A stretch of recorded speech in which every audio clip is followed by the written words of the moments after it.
राजीव जी, एक बात तो समझनी पड़ेगी कि आरएसएस और बीजेपी बुरी तरह से कंफ्यूज हो गए हैं। अब उनकी समझ में नहीं आ रहा है कि नैरेटिव क्या सेट करना है। एक तरफ मोहन भागवत का बयान देखिए कि वो कहते हैं कि मुसलमानों के खिलाफ कोई ज़्यादा हमलावर होने की ज़रूरत नहीं है। प्रधानमंत्री पसमानदा की तरफ देख रहे हैं, वो उसको अपनी तरफ मोड़ने की कोशिश कर रहे हैं। दूसरी तरफ आप कह रहे हैं कि हम मंदिर बनाने वाले हैं, हम वहाँ आ जाएंगे राहुल गांधी दर्शन करने के लिए। और आप गौर कीजिए, ये सब तब से कन्फ्यूजन पैदा हुआ है जब से राहुल गांधी की भारत जोड़ो यात्रा शुरू हुई है। तो जो भारत जोड़ो यात्रा का जो मकसद था वो ये था कि राहुल गांधी एक सीरियस लीडर के रूप में नेतृत्व करते हुए दिखें, और ये सवाल कि गैर बीजेपी दलों का नेतृत्व कौन करेगा, ये सवाल खत्म करना था। और ये सवाल जो चेन्नई में अभी मीटिंग हुई है, जो सभा हुई है, उसमें खत्म हो गया। स्टालिन ने खुलेआम कहा कि ममता बनर्जी और केसीआर जो सोच रहे हैं कि गैर बीजेपी लड़ाई और तीसरा मोर्चा जैसा कुछ होगा, तो सब बेकार की बातें हैं, आपको कांग्रेस के साथ ही मिलकर लड़ना पड़ेगा। नीतीश कुमार ने कहा कि आप नेतृत्व करिए। तो अब कुछ कहने की जरूरत नहीं है। और यही बीजेपी की आरएसएस की ट्रेजेडी है। आपने 10 साल लगाया राहुल गांधी को पप्पू साबित करने में। सारे मीडिया हाउसेस के एडिटोरियल पॉलिसीज को आपने डिफेक्ट कर दिया, और इतने के बाद आप देख रहे हैं कि वो आदमी एक लीडर के तौर पर उभरता हुआ नजर आ रहा है।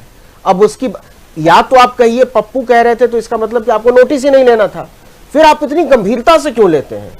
अगर वो कहते हैं कि एस जयशंकर साहब को चाइना पॉलिसी समझ में नहीं आती है, तो एस जयशंकर तिलमिला क्यों जाते हैं? उनको मान लेना चाहिए कि एक ऐसे ही ऊटपटांग सी बात है, इस पर ध्यान देने की जरूरत नहीं है।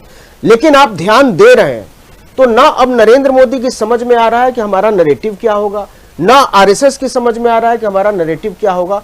और इनको पहले जो लग रहा था कि हम अयोध्या में मंदिर का ताला खोलेंगे और 2024 निकल जाएगा, जिसको उन्होंने अभी तक बचा कर रखा है जनवरी के लिए, लेकिन अब वो होता हुआ दिख नहीं रहा है। क्योंकि जो हालत है बेरोजगारी की, जो हालत है महंगाई की, अरे भाई 100 रुपए लीटर पेट्रोल तो आरएसएस के लोगों को भी डलवाना पड़ रहा है ना, बीजेपी के लोगों को भी तो 250 रुपए सरसों का तेल खरीदना पड़ रहा है ना, 125 रुपए दाल खरीदना पड़ रहा है ना, ऐसा थोड़ी। और ये कहीं ना कहीं काउंट करेगा। हिमाचल, मैं नॉर्थ ईस्ट के छोटे राज्यों की बात नहीं कर रहा हूं, लेकिन हिमाचल प्रदेश में जिस तरीके से ओपीएस ने काम किया है, और उसके बाद जिस तरीके से पूरा अपने घोड़ा छोड़ दिया ये साबित करने में कि ओपीएस बर्बाद कर देगा इस देश को, ये एकदम ऐसी पॉलिसी है जिस पर जाने की कोई जरूरत ही नहीं। तो नरेंद्र मोदी अपने ही जाल में उलझ गए हैं, और यही उनकी क्राइसिस है, यही उनकी ट्रेजेडी है। और राहुल गांधी को ही नहीं, विपक्ष की भी ये समझ में आ रहा। अचानक से पटना में आप सोचिए कि भाकपा माले के सालाना समारोह में सारे दलों के लोग थे, महागठबंधन के लोग थे, चेन्नई में हुआ। तो यह अचानक से नहीं हुआ है, ये एक नैरेटिव बिल्ड हुआ है भारत जोड़ो यात्रा से, और अब उसकी कंटिन्यूटी में सारे प्रोग्राम हो रहे हैं। और यही भाजपा की परेशानी है, यही नरेंद्र मोदी की परेशानी है, और आने वाले दिनों में उनकी ये परेशानी, ये उलझन बढ़ेगी। और इसलिए बढ़ेगी कि उनको पता ही नहीं था, और पहले दिन से उनको नहीं पता था कि देश को ले किधर जाना है। वो विकास के नैरेटिव पर आए थे, वो कहते थे सबका साथ, सबका विश्वास, सबका विकास। ये नैरेटिव खत्म हो गया, बुलबुला फूट गया। फिर आप मंदिर मस्जिद पर आए, फिर हिंदू मुसलमान पर आए, और ये भी अब काम नहीं कर रहा। लोग थक चुके हैं, लोग ऊब चुके हैं, क्योंकि रोटी सबको चाहिए, और 50 रुपए किलो आटा खरीदने की औकात इस देश के ज्यादातर लोगों की नहीं है। और ये बात भाजपा भी समझती है, नरेंद्र मोदी भी समझती है। ये 100 साल, 75 साल, 50 साल, ये बड़ा रस्मी है। हम लोगों को सोचिए कि 10 साल से जब मोदी आए थे सत्ता में, तो 75 साल आज़ादी के जो है वो कैसे माहौल बनाया गया था, किसी को याद भी नहीं है कि क्या हुआ था। अमृत महोत्सव, अब 47 की बात हो रही है। हाँ, 2047 की बात कर रहे हैं ये लोग। अमृत महोत्सव में क्या हुआ नहीं हुआ, अमृत महोत्सव इनके लिए बोझ हो गया। तो हम तो चाहते हैं कि आरएसएस 100 साल का महोत्सव मनाए, ताकि लोगों को पता चले कि उन्होंने आज़ादी की लड़ाई का विरोध किया था, ताकि उन्होंने लोगों को पता चले कि उनके मुख्यालय पर इतने साल तक झंडा नहीं लगने दिया तिरंगे का, लोगों को पता चले कि इन्होंने संविधान की प्रतियां जलाई थी, लोगों को पता चले कि जब हिंदू कोड बिल अम्बेडकर और नेहरू लेकर आए थे तो संसद के बाहर इन्होंने आंदोलन छेड़ दिया था, ये सब पता तो चले। नहीं करेगा आरएसएस ये सब। आज यही सब करके अब अगर वो करेगा तो उसको कहना पड़ेगा कि हम तो मुसलमानों के साथ हैं, मुसलमान हमारे भाई हैं। उसको कहना पड़ेगा कि हम औरतों की शिक्षा के खिलाफ नहीं है, उसको कहना पड़ेगा कि हम दलितों और अगड़ों की बराबरी के खिलाफ नहीं है। लेकिन सवाल है कि क्या आरएसएस ये कहने को राजी है? क्या उसकी जो पूरी हेडगेवार और गोलवलकर की आइडियोलॉजी है वो उसको छोड़ देगा? आज सबसे बड़ी तस्वीर जो है आरएसएस को अंबेडकर की लगानी पड़ रही है ना, कह रहे थे प्रशांत जी।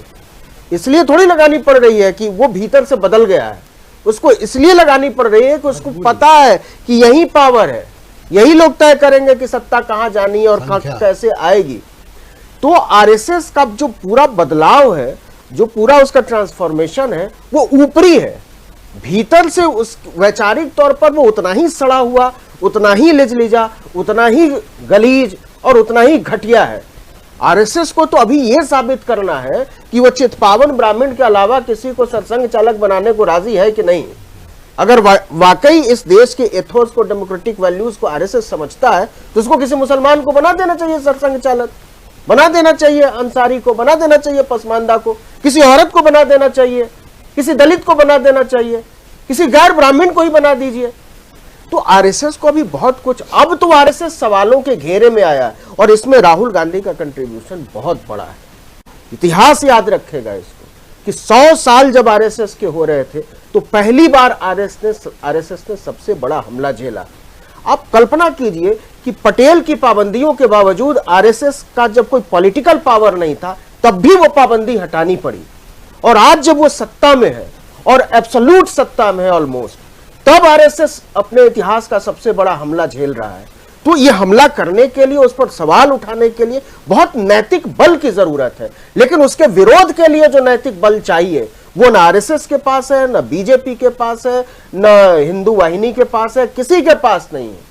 इसीलिए ये मजबूरी में बार बार हिंदू मुसलमान करते हैं ताकि उसके इंटरनल कंट्राडिक्शंस की तरफ किसी का ध्यान ही नहीं जाए, पर्दा पड़ा रहे। तो हम तो चाहते हैं, हम तो चंदा भी देंगे आरएसएस को इस बात के लिए कि आप मनाइए 100 साल का उत्सव और हम लोगों को भी बुलाइए, हम भी आप पर बात करना चाहते हैं।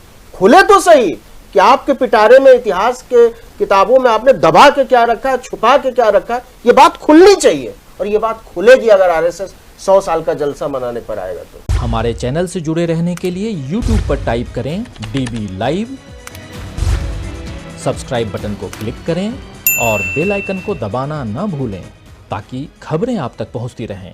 देखते रहिए DB लाइव, क्योंकि यहाँ हैं खबरें लगातार।